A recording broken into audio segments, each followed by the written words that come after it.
I'm not in favour of the Super League, and I don't buy into any of the counter arguments. I don't see, to Gab's point, I don't see how a semi-closed breakaway league benefits the game at large.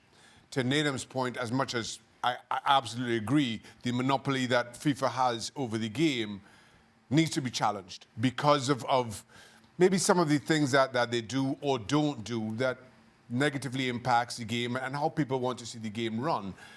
I don't see this as being a meaningful challenge. This is a challenge that is self-serving to 12 clubs.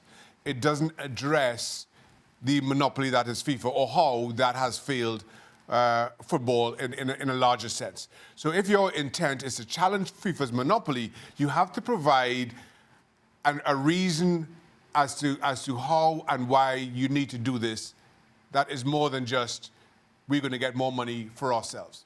I also don't see how just having a breakaway league on the side to put more money in your pockets serves the wider game better in terms of at least keeping league competitive, continuing to represent communities and cities as the game does, and having every level of the game have something to look up to and a way to benefit from. I just feel that this drops the ball in a number of ways that I, like Gab, I'm willing to see, eager to see how they try to explain it. Jules, listening to big names in England, it's been unanimous. Like, everyone seems to be against this proposal. I'm just wondering what the reaction has been like in France. It's been a bit different in France because obviously, as you saw, PSG are not amongst the list. As we know, Nasser El Khelaifi, the PSG chairman, president, is very close to Alexander Ceferin, the UEFA president. And right now, PSG, certainly what they're briefing is that they didn't want to go against UEFA. They were happy with the new format, the negotiation over the new format of the Champions League. And I think they found it really difficult almost to betray, in a way, UEFA by going along with the other 12 clubs that have right now been setting up this European Super League, really. And I believe Bayern Munich and Borussia Dortmund, although German clubs are a bit different because of the way they run, I think are in a similar position. And that's why there's only 12 clubs and not 15, because there are clearly 3 missing. That could well be PSG, Bayern Munich and Borussia Dortmund. But so for us in France, it's been, okay, what could be the consequences for PSG? Then could PSG really be out of this Super League if it's finally created? What if they're the only kind of big clubs left in the Champions League? Well, at least we can win it every season then, but it's not ideal, of course, for the standing that the club wants to be. So this has been more the reaction in France than I think been different to England, for example, like Nedum was saying. What about Italy, Gab?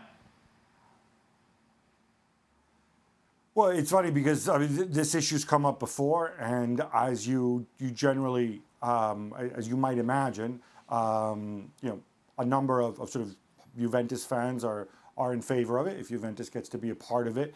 I think the situation with Inter and Milan is a little bit different. I mean, those two clubs, they feel a bit let down because those were the clubs that probably have been hit hardest by financial fair play, in the sense that, the ownerships changed, they inherited disastrous positions, they had to put a lot of money in, they're still losing a lot of money to try to get back to where they feel that they should be historically.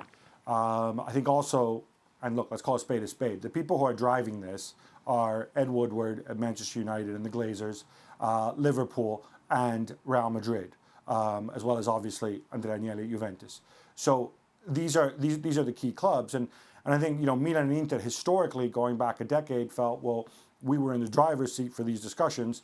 Now it's almost a case of FOMO, right? Fear of missing out in our place. But certainly those are two clubs that do not feel well served by UEFA, and for them, this would be a way to make up the lost ground and the big hill that they still have to climb up to be back among Europe's elite. Nedum, from a player's perspective, would you embrace this idea?